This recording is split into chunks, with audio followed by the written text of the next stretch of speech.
All right. Hi, Charles as the Book Sage here. Hopefully this is actually live. There's always a slight delay in the YouTube studio between that and Streamlabs. Anyway, hi, Charles as the Book Sage here. I figured I would do a live stream tonight. I might try to do one every Sunday night, but I don't know yet bandwidth-wise if that's realistically doable, but here I am tonight. And one of the reasons why I wanted to do some live streams is it gives me an opportunity to just talk about some topics I might not generally make a sit down, record, edit, upload video about. Particularly just in general about story, as opposed to any particular book.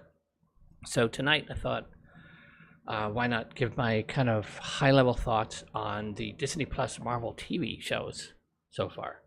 I used to collect comics in the 80s when I was younger. I've got like, I don't know, 3 or 4 of those like long comic book boxes filled with them. Lots of X-Men, Fantastic Four, and a bunch of other stuff. Mainly Marvel more than anything else.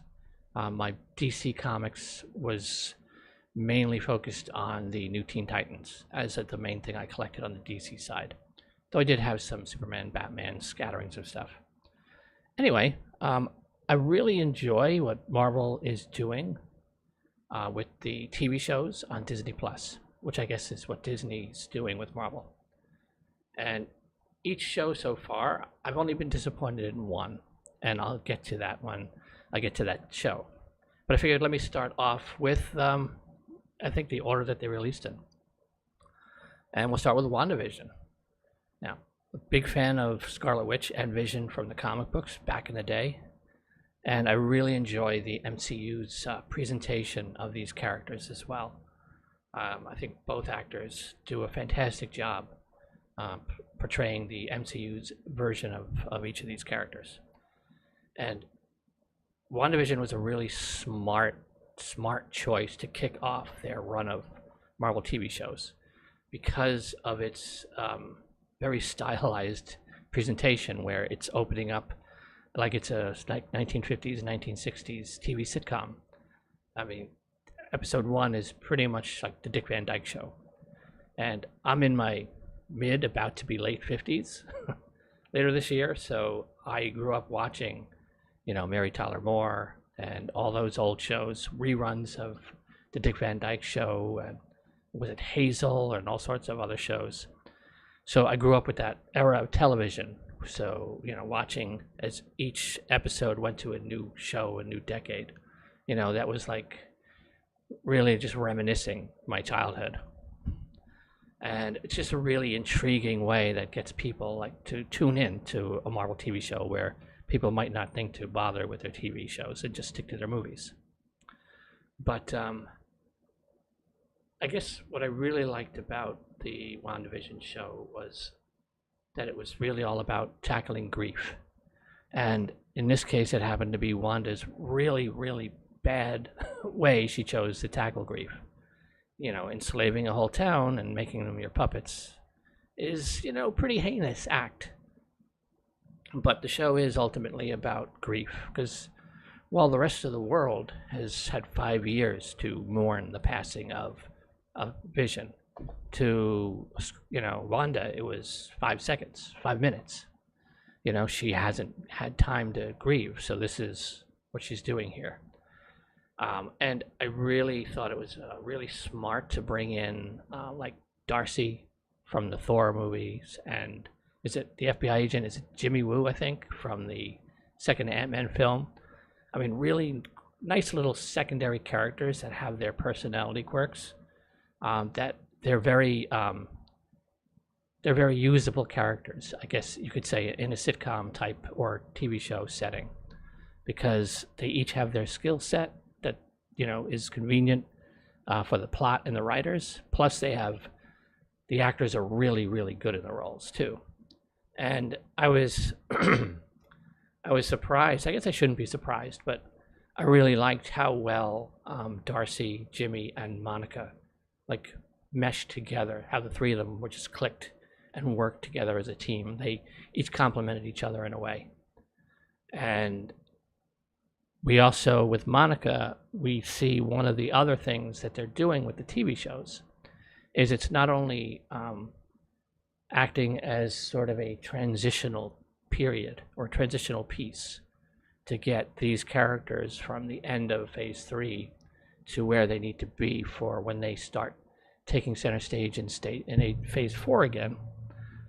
It's also a vehicle to begin introducing characters or moving a character we've seen briefly into position for where they're going to be going forward. And then it also served as a vehicle to now bring in adult Monica Rambeau and then introduce how she begins to get her powers. And again, a very smart thing to use TV shows for.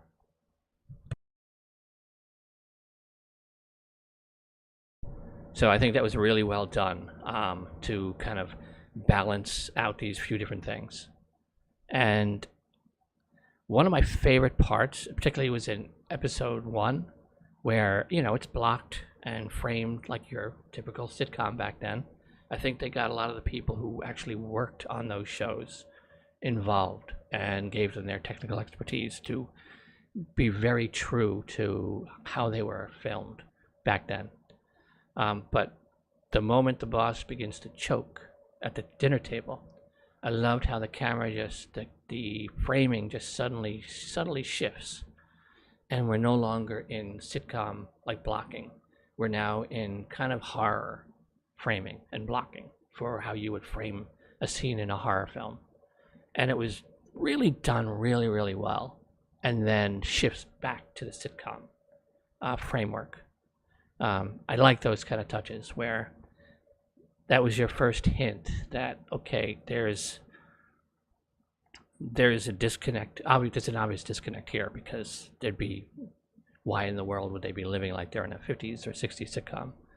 But I like the perspective change, and it wasn't like smacking you over the head. It was just subtly done, naturally done, so it just flowed with the change in mood of that part of the episode. But overall, again, I really like it. I thought it was very well done. I have not seen the Spider-Man 2 yet. Hey Zen, how you doing? I have not seen the Doctor Strange 2, so.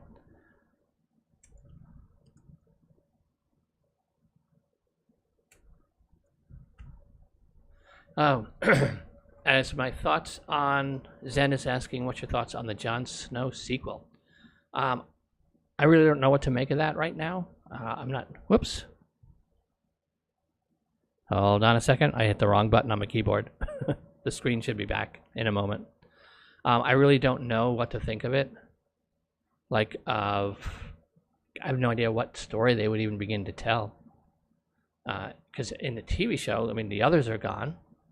So, you know, what's even happening? Is he going to turn into a new sort of king of the free folk that a new Night's Watch would have to deal with? So who knows? It's hard to really say. I think it's just kind of strange. And they need to get better writers than they had for season 8. I tell you that much. They need a new writing staff.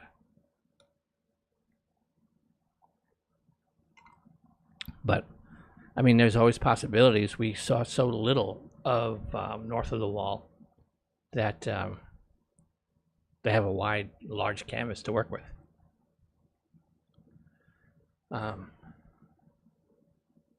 Folks spreading freedom in the lands of the downfall of kings.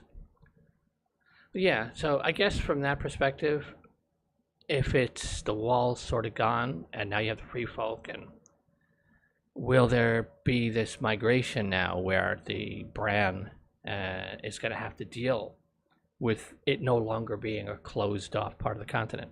I don't know.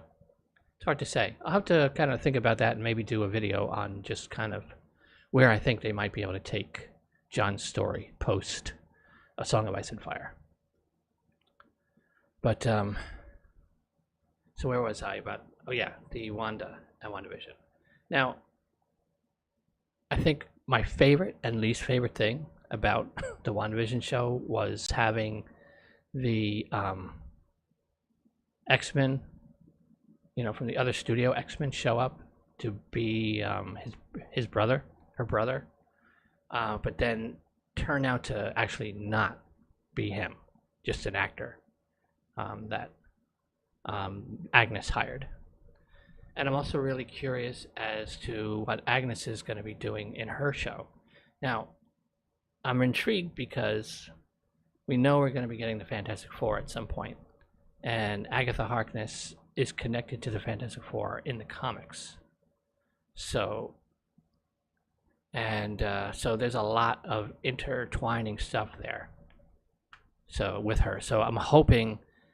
Again, I don't know if her show is going to be a prequel of her early life or if it's going to be post WandaVision, but I'm hoping that the actress gets to play Agatha interacting with the Fantastic Four once we get to the Fantastic Four in the future, which is going to be the make or break movie for Disney Plus when it comes to Marvel.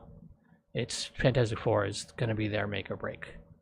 Because I've 3 movies. There are things I like about them, things I don't like about them, but none of them have gotten it right.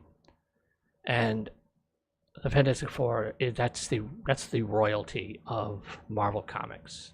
I mean, more than the X-Men, more than the Avengers, even more than Spider-Man in some ways. So Fantastic Four, that's the comic book franchise over everybody else, I think. So they really have to do that right. But we'll see. I mean, Agatha would be a really interesting little addition to, what they're going to be having the Fantastic Four do. But let's see. As far as... So that's generally it. I'm just kind of giving a high-level thoughts on... WandaVision was really cool, very stylized. I don't know what people who never watched those old sitcoms thought of it. It was just like pure nostalgia for people my age. But overall, I really, really liked it. Especially, I hope we get to see more Darcy and more Jimmy. And we know we're going to get more Monica. And I think she's going to be in that upcoming Marvels movie with Captain Marvel, Monica Rambeau, and Miss Marvel. So that'll be interesting. And then we move on to Falcon and the Winter Soldier, I think was next. Now, I really, really like this show. It's the closest one to the movies. It felt like almost like, sort of, not an Avengers film, but that kind of basically like a Captain America sort of film. It's the one that fits the mood most closely to the movies. And it really tackled some really interesting things and set up some really interesting things that I hope they don't ignore in Captain America 4, the film they're making. Because one of the important aspects of it, I think Bucky starts off. All right, Bucky starts off at the beginning of the season, viewing Sam as kind of... Why is that spinning? Don't mind me. I'm still not used to this Streamlabs through YouTube Studios. Anyway. So I think at the start of the series, Bucky views Sam as a substitute for Steve. But by the end of the season, he's just come to accept Sam as Sam. And Sam is just his good friend, no longer a Steve substitute. So, and I like that sort of journey that Bucky took from that perspective.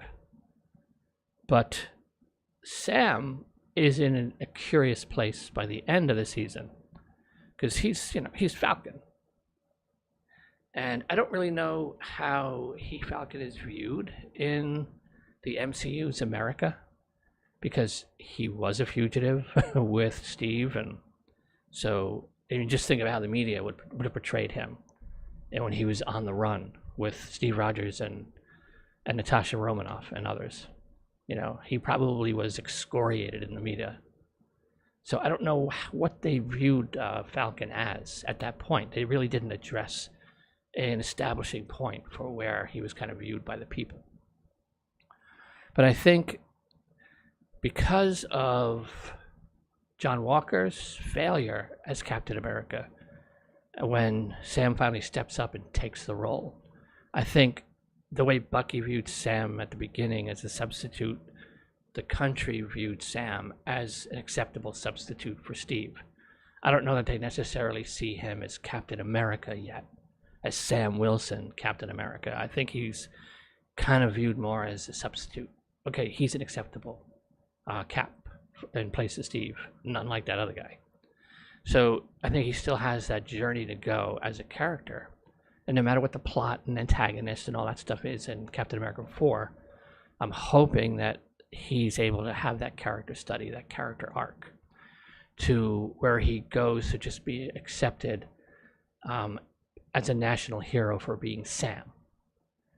And because he shouldn't have had to put on the Captain America suit for the country to have accepted him as a hero now.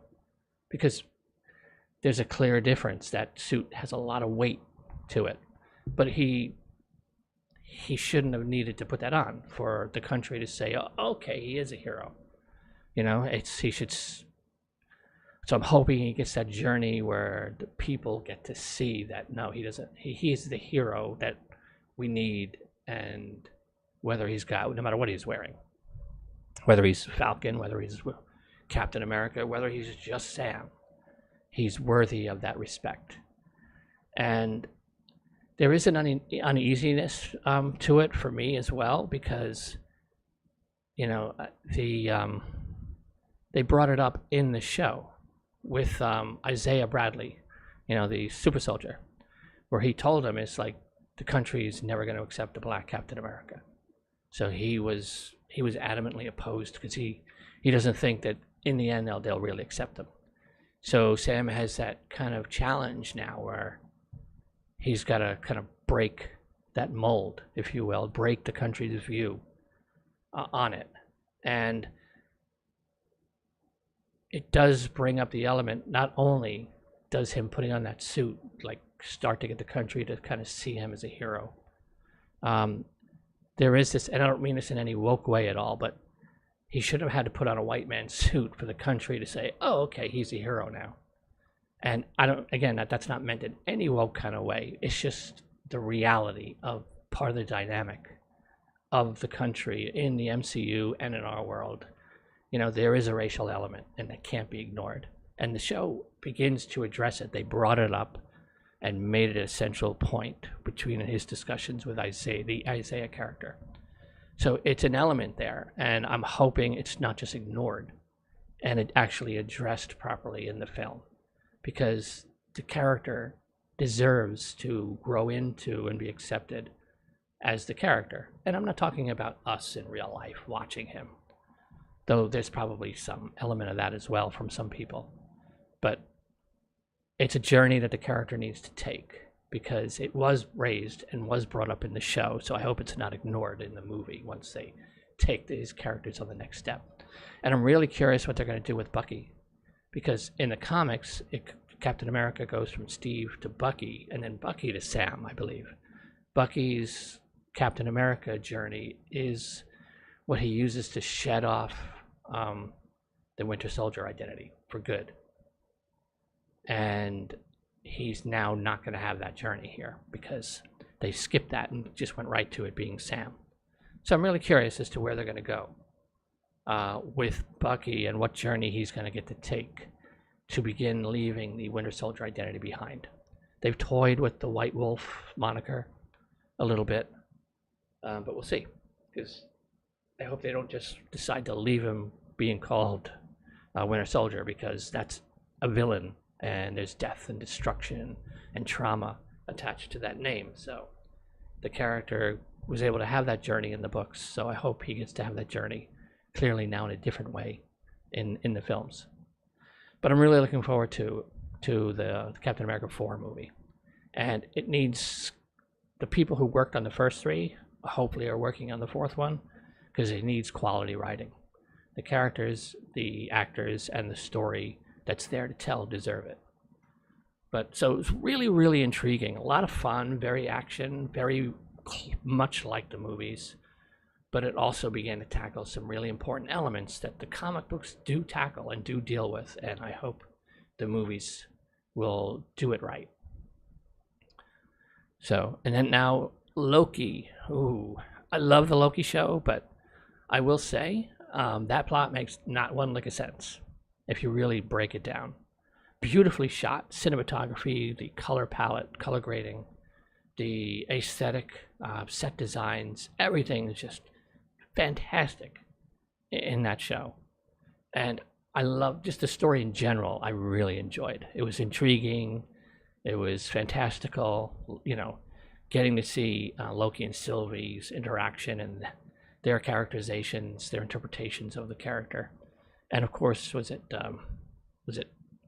Owen Wilson or Luke Wilson? I always get them mixed up. I think Owen, as was it Mobius? He was great. And I knew when he was pruned that there was no way he was dead, because there's no way they're not going to give us a wow at some point with this actor. I mean, that's like a crime if he doesn't get to do a wow at some point. But as much as I loved it, the plot really doesn't make any sense whatsoever, because the TVA is protecting the sacred timeline being the main MCU timeline, and it's isolated from the multiverse. So when someone does something that they're not supposed to do, it starts a branch off. And the TVA shows up in that branch, arrests the person who created it, and erases the branch to keep everything secure. What doesn't make any sense to me is, unless they're taking that person and putting them back where they're supposed to be in the sacred timeline, I don't understand why they pull them out completely. Because Loki is arrested basically in the Avengers of the first timeline movie. So since they pulled him out of the sacred timeline, he doesn't exist there anymore. So every single thing he did in all the subsequent films can't happen. There's no possible way for it to happen now, because they pulled him out of the timeline. Like Steve Rogers at least went back in time and returned all the stones to where they belonged, so that everything that had happened from the moment those stones were taken, they gets to still happen, because the stones were put back at the right place and time. So everything else still gets to take place. But with Loki being snatched out, nothing that follows of his character can happen. He can't end up getting his mother killed. He can't end up imitating his father. He can't end up on the planet where Thor is in Ragnarok film. He can't end up getting his neck snapped by Thanos. None of those things are possible to even happen anymore. If they still have the video footage of all those events happening, they haven't actually pulled Loki from the sacred timeline. They've invented another multiverse. And this is now a parallel Loki, in a sense. The only way all of this still works is if, by the end of this TV series, they take Loki and bring him right back to that moment where he disappeared with Tesseract in Endgame, and put him back in his timeline. Otherwise, nothing he does is possible after that moment. So it really doesn't make any sense. And where did Sylvie come from? If this is the sacred timeline and our Loki is Loki, Sylvie can only exist out there in the multiverse. So why would the TVA care what's going on in the rest of the multiverse when their job is to watch the sacred timeline? She can't exist in the sacred timeline. Where did she come from?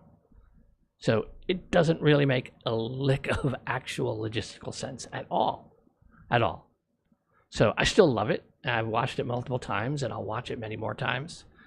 But I just have to ignore that the plot really doesn't work. It just doesn't make any sense.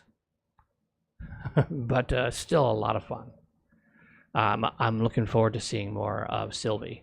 The actress did a fantastic job in that role, and the character was really well written.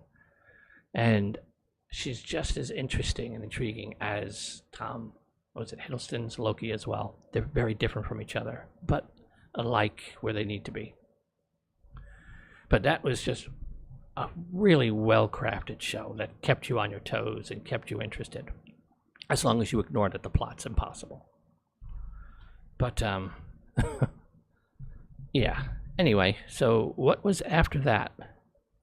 I forget. Is it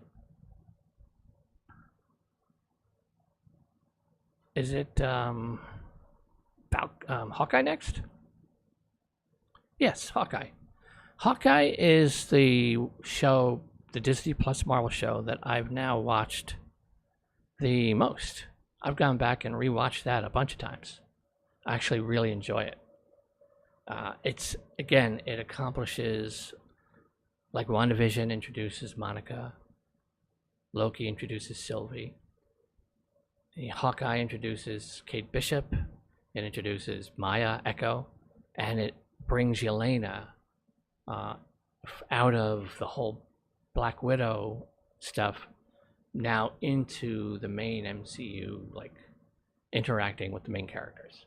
So it's a great bridge moment to bring Yelena's character into the fray and get her then, I'm assuming, involved in the Avengers in the future, taking like Natasha's place on the team. So, but I enjoyed it, and this story's, I think, straight out of the comic books, that with Tracksuit Mafia and everything. I'm a little worried about how Disney's going to handle Wilson Fisk and Matt Murdock and any of the other like Netflix Marvel characters they bring over, the Defenders Marvel characters. I think they're branding them on Disney Plus now. I'm a little worried. I mean, Vincent D'Onofrio is just perfect as Wilson Fisk. He was slid right into the role again, but they've clearly leveled up his physical strength in Hawkeye. So I don't know if there's going to be an explanation for why he's suddenly so much stronger, or if that's just the way he is. And this is the same character, but sort of not. I'm not sure. They haven't really addressed how they are dealing with this being the same actor playing the same character that we have in the, I guess, Defenders Netflix shows. So we'll see. But it makes me worried about what they're going to do with Matt Murdock when we get our new Daredevil. I think they announced they're doing another Daredevil season, and whether it's going to be Daredevil season 4 or whether it's just going to be the MCU Daredevil season 1, who knows when we'll find that out. But if they're leveling up Wilson Fisk, I suspect they're leveling up Daredevil's abilities, which would, to be fair, they're actually a bit reduced in the Netflix show than they are in the comics. His abilities are a bit more than that in the comic books. As silly as the Ben Affleck Daredevil films were, his Daredevil, I think, was a bit closer to what the comic books characters' abilities are. So we'll see. We'll see how they adjust that. Now, if you haven't watched the Netflix Marvel shows, the Hawkeye series is a great contrast and compare. Because as much as I enjoy the Hawkeye show, if you look at the fighting, especially in the season finale, it's very cartoony comic book. You know, yes, they're shooting arrows and all these people they should be killing all these people, but it's sort of cartoon violence where they're bouncing around and being thrown around, and you know, none of them are really dead, except maybe the ones who got shrunk and they're probably being eaten by an owl. But outside of them, you know, it's very cartoony comic book violence.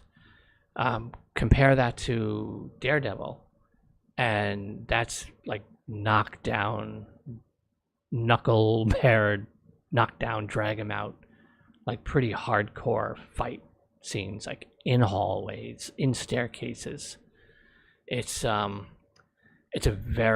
much more harsh and rough and mature fighting style. So if they looks like they are doing Daredevil season 4, they really need to keep that level. It needs to go under the parental guidance section of Disney Plus. Because if they do Daredevil 4 and the violence is like silly comic book, like cartoony violence like Hawkeye, it's not going to work at all. Because the Daredevil show, part of what makes it work is it is so visceral and raw. And it needs to stay that way, because that's what made it so good and so effective and such great storytelling. And this was the mistake with Moonknight. Moonknight needed to be rough and tumble and hardcore like the Daredevil Netflix show was. Moonknight needed to be done under, like, with a mature, like, semi-R rating where it would go under the parental guidance portion. because it's not Moonknight without that. Moonknight he's kind of sort of like a mystical Batman, and the guy's pretty hardcore when it comes to violence, and they really cut most of the violence out, and even the fighting scenes where they add a little humor and comicness to them, they made it just too lighthearted. So Moonknight was the first one of the Marvel shows that's a miss for me. I was really disappointed. Oscar Isaac's fantastic. Give the guy an Emmy. Absolutely, brilliant acting performance. But just some of the choices that they made for the character, I just don't understand. In the comic books, it's Mark Spector. He's a kind of mercenary. He's like the main person. And he crafted these other personas, and each persona that he crafted has a very specific purpose. It gives him access to a part of society that he needs to go to get whatever information he needs for whatever quest or thing he's tackling and dealing with. So Stephen Grant is kind of your Bruce Wayne, like billionaire kind of playboy. He becomes Stephen when he needs access to the power and elite. And he becomes Jake. Jake's a cabbie at night. So Jake has access to that kind of seedy criminal underbelly of the city. And then Mark is his most flexible one, where he's a mercenary. He can go all over the place, all over the world. So, and the dissociative identity disorder was something that came later in the comic books with the character. But each personality had a purpose that fit, him moving in society. And in this, it's like turning Steven into sort of this like bumbling, introverted, like English dude working in a gift shop. It was just really weird. And they were able to circumvent the show being that hardcore violence it needed by doing the, blacking out and then waking back up, and you see the aftermath. And that started out as a really cool like dynamic, but by the end of the show it ended up just being a gimmick, because if you're going to do that, you have to have a payoff. By the end of the series or the end of the season, you have to actually show that happen at least once, because we assume it's Mark until we actually get to meet Mark, and then Mark, for some reason on the show, is the most inept mercenary I've ever seen in my life. The guy was useless. He kept getting knocked out, getting beat up, kept having to be saved by either Steven or Layla. His character was really like, what was the point of him? He couldn't do anything at all. So, but the moment you saw him and you realized that he just gets knocked out with one punch, it's like, okay, he's not the dude that was slaughtering people. So you have to show that by the end of the season. And they didn't, because they just didn't want to get have to put it in the parental rating section, which ultimately hurt the show. Because, you tell me you're going to give me 6 episodes of Moon Knight, 5.5 hours of a Moon Knight show, and I get, 20 to 30 minutes of Moon Knight, and half that's the Stephen Grant Moon Knight, where he's just kind of, silly stuff. Imagine being told, hey, here's a 5.5 hour limited series about Batman, the Dark Knight, and he's only Batman for like 25 minutes. Like, what is that? So ultimately, I disappointed in it. I'm hoping if they get to season 2 that they fix that and go the mature route, because it doesn't really work without it. The character can't work without that level of brutality. But I am hoping we are going to get the Midnight Suns, because they're beginning to bring the pieces together. We got Moon Knight, we have the Black Knight, Kit Harington's character. We know Ghost Rider's coming. I'm hoping we get the Netflix Punisher, the same actor. But we're getting all the components. Werewolf by Night is coming later this year, I think in a Halloween special. So they're giving us the building blocks to a Midnight Suns. And Midnight Suns has to be hardcore to do it right. It needs to be like Deadpool kind of violence in order for it to work. Moon Knight should have been like that Deadpool kind of violence. which is I think why ultimately it didn't work for me, because I love the character in the comic books. And now we have Miss Marvel, and we're only 2 episodes in, and I absolutely love the show. It's, again, each one of these Marvel shows, WandaVision, Falcon and Winter Soldier, Loki, Hawkeye, and now Moonknight, and now Miss Marvel. Each has its own style, its own feel, its own vibe, but it all fits in the MCU. None of it's out of place.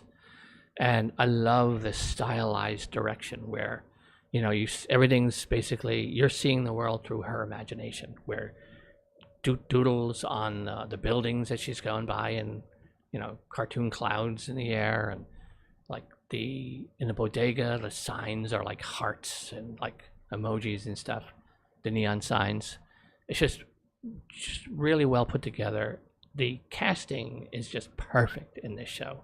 The actress playing Kamala, I mean, I can't imagine they could have found a better actress for the role. And I'm really enjoying it. And I think it's got a much smaller, like, built-in demographic audience than most of your main MCU people. But if you haven't been watching it because you think, oh, that's not for me, I would say watch it. It's really, really well done.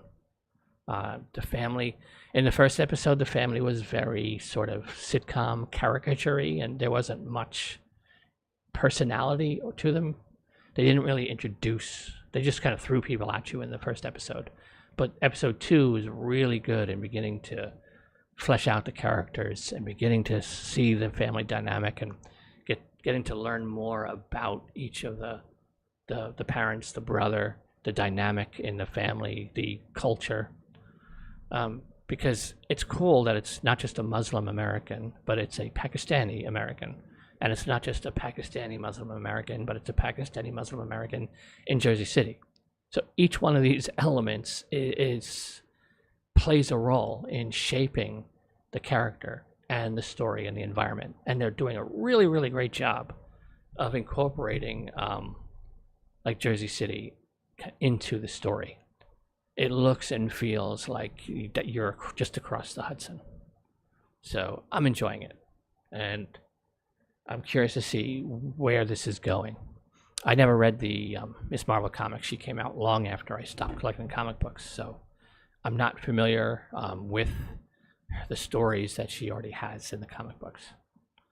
And the only thing I knew is that she was an Inhuman, and her powers were Inhuman powers released by the Terrigenesis or whatever, or Terrigen, or whatever it's called. And they changed that to these bracelets. But there was a mention in episode 2 that the bracelets seem to have woken up powers that are inside her. So maybe the bracelets are serving as a substitute for the Terrigenesis substance that we saw in Agents of S.H.I.E.L.D. So, but yeah, I'm really, really enjoying Miss Marvel, and I'm looking forward to it. The only other Marvel show that is on Disney Plus, I don't know who actually made it, was the Inhumans, and I had heard it was really bad. But I sat down and figured I have to watch it if I'm going to do a live stream where I kind of talk about each of these shows. And how bad can it be? I mean, the Inhumans were a really critical part of Agents of S.H.I.E.L.D., and Agents of S.H.I.E.L.D. is as good as any TV show. And then I sat down and put on episode 1 of Inhumans, and how in the world did that thing ever get made and ever get put on the air? I forced myself to finish episode 1, and I bounced. I can't believe the Inhumans show was that bad. Like, after handling it so well in Agents of S.H.I.E.L.D., to then, like, I didn't even know what the hell I was watching. I'm just flabbergasted that show was it was even worse than everyone said it was. So yeah, I'm not going to be watching Inhumans. That episode 1 was all I needed to see to, yeah, I'll just watch Agents of S.H.I.E.L.D. for Inhuman action. But now, if I stack ranking these shows, probably WandaVision, it's first, Hawkeye second, and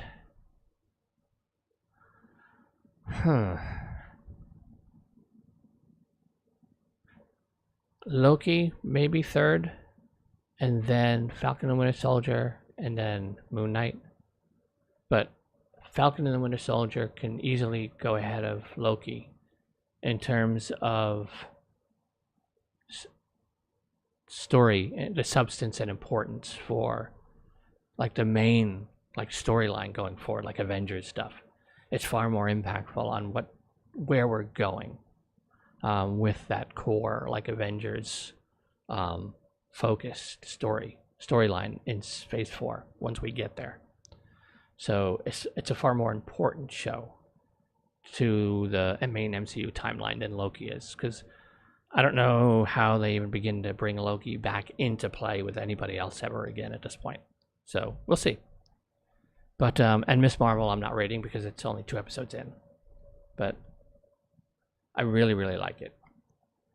And I'm trying to think here of if I was to include the Netflix shows, then to me Daredevil's the best Marvel show, period. And I would not begrudge anyone saying Agents of S.H.I.E.L.D. is the best, but I'm going to put Daredevil over Agents of S.H.I.E.L.D. Daredevil, then Agents of S.H.I.E.L.D., then Jessica Jones. And yeah, it'll be really hard to stack rank all of the shows together. I do have a top 5 MCU characters that I might as well just throw in here too, since this is kind of a MCU kind of live stream. This is based on the movies, the films only, from phases 1 through phase 3. So Iron Man through Endgame. My top 5 favorite MCU characters in the MCU films. I'll start with number 1, and that's of course Steve Rogers, Captain America. Really, really enjoy the MCU version of him, and the actor Chris Evans is just again perfect for this presentation of Captain America. Number 2 is going to be Natasha Romanoff, Black Widow, and really just a really well done character. There's so much more to Black Widow in the comic books than they have in the movies, but for the version they've shown to decide to go with in the MCU, it's really well done. Scarlett Johansson, again, it's just, you couldn't have picked a better actress for this role for the MCU version of Natasha. And then number 3 is going to be Sam Wilson. And I mean, I'm a big Falcon fan of the comics back in the day, with his own stuff and him and Captain America. I really, really, I've always liked his character. And the Sam Wilson we get in the MCU is just top notch. And the actor, and I know the actor's name, and of course, right out of my head, right when I need to say it. You know? The dude and Clarence from 8 Mile. And of course, somebody is setting off fireworks. So, sorry if you can hear the fireworks going on in the background. But, yeah, really, he's just, how can you not like Sam Wilson, man? He's such a great character. And number 4 is going to be T'Challa. I mean, as a science fiction fan and a fantasy fan, the Wakanda stuff, it's like a perfect story for a sci-fi and fantasy fan. You have all these science fiction elements, and you have all these fantastical elements all like meshed together to give us this character of T'Challa and Wakanda as a people and a place. And it's everything you would want as a sci-fi and fantasy fan, all wrapped up in one. And of course, Chadwick Boseman was such a fantastic actor playing that role, and he's definitely going to be missed. But yeah, I mean, how do you not love that character? Even in the comic books too. I mean, it's just, as a sci-fi fan and fantasy fan, he's just like, how could you not? And number 5 is Nebula. which might be out of left field. Because, I mean, I'm a big Doctor Strange fan, a big Thor fan. But when it comes to MCU, Nebula is the most intriguing out of all the Guardians of the Galaxy people. So she's in my top 5 because there's so much you can do with her character. That and Karen Gillan does such a great job playing the role as well. So that's my top 5. Steve Rogers, Natasha Romanoff, Sam Wilson, T'Challa, and Nebula. Now, if I was to expand this to include the Netflix Marvel shows and Agents of S.H.I.E.L.D., I can't do just a top 5. I'll have to do a top 10. And my list is going to change a bit. And Steve Rogers is now bumped out of the top spot with Matt Murdock. So Matt Murdock would be number 1 if I'm including the Netflix show, Marvel shows, and Agents of S.H.I.E.L.D. So Matt Murdock, Daredevil, Steve Rogers, number 2, Jessica Jones, number 3, Agent Phil Coulson, number 4, Natasha Romanoff, number 5, and I'm cheating with number 6 with Fitzsimmons because I know they're 2 people, but they're a package deal. Just deal with it. So Fitzsimmons at number 6, Sam Wilson at number 7, T'Challa number 8, Nebula number 9, and number 10 was so difficult to choose because there's so just Agents of S.H.I.E.L.D. alone. There's so many great characters. Like, how do you not pick Mac or Deke or Daisy? But in the end, it's just there's no way I couldn't pick the Cavalry. So Melinda May would take number 10 for me. So yeah, so that's my top 5 MCU and my top 10 MCU extended list, if I include all those shows.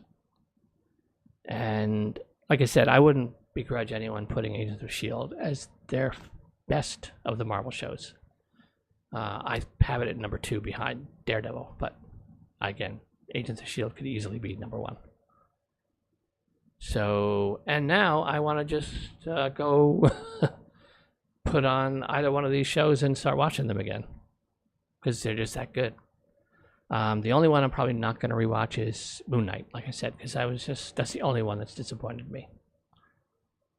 And if they get a second Moonknight, I really hope they just do it right. They let it be that hardcore rough and tumble that it needed to be.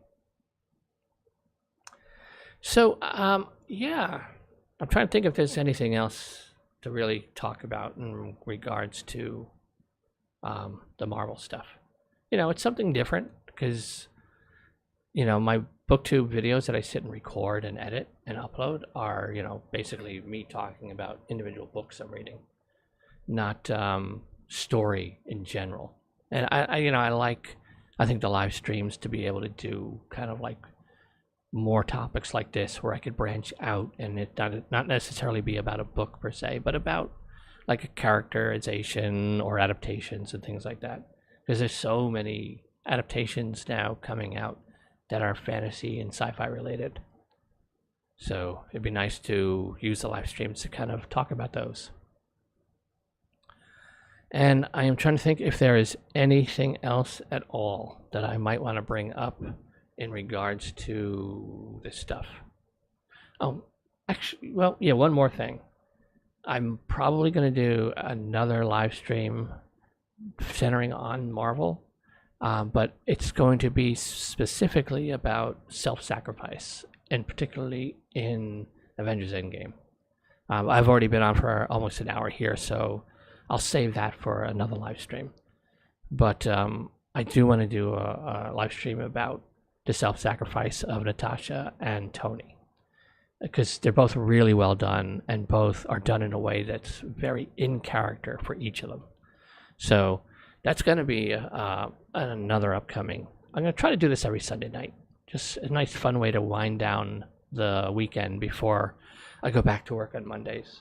And I think Sunday night just works better as the best night to do live streaming, just with life stuff in general. But if you're watching this now or later on a replay, let me know your top 5 or top 10 MCU characters.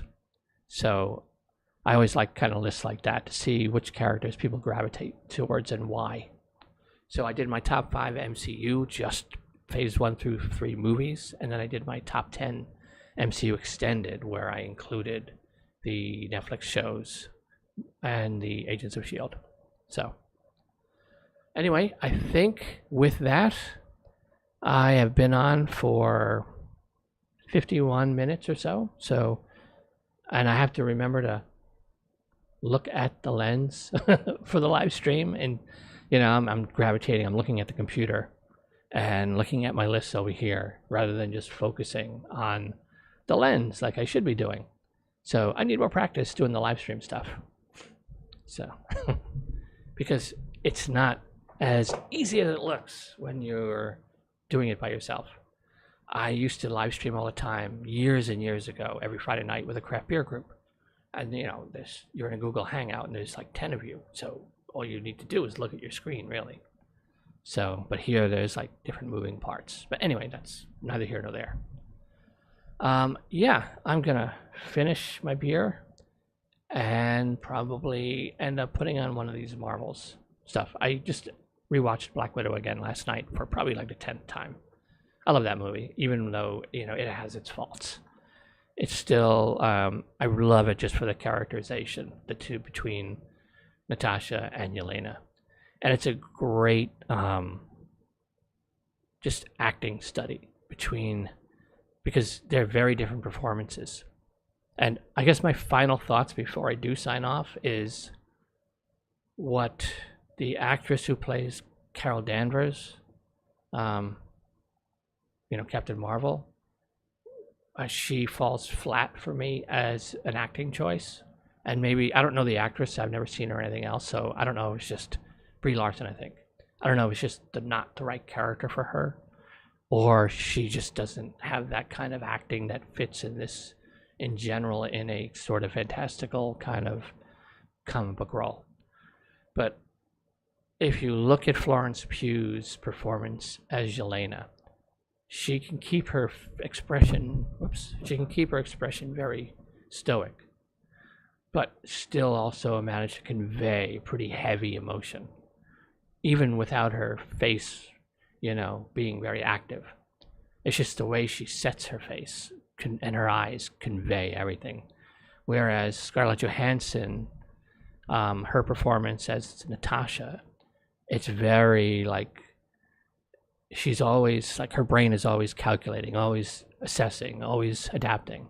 So she always has these little micro expressions that are constantly like flittering across her face, because they're trained to do very different roles as Black Widows. I mean, both assassins, yes, but Natasha's also trained to infiltrate.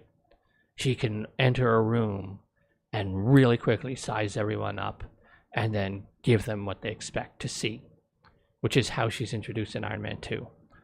But the scene where the two of them are sitting at night at the bench outside drinking the beer, kind of discussing, you can really see the two actresses like on top of their game and playing off each other, but also showing you their very different acting styles for sisters. And I love rewatching that scene because you see how different actors work and perform, and both get emotion across just as powerfully, but just with very different techniques. And they fit each of the characters because Yelena's been involved in that Russian Black Widow world so long. She's got that very stoic, you know, presentation. But she can also relax and laugh and stuff. But a lot of her emotion comes through her eyes and just the way she sets her face. So anyway, just something I just kind of want to mention before I wrap up. And now I think I am finally going to end it, and let's see if I can remember the buttons. Anyway, I am Charles of SirBookSage. Happy reading.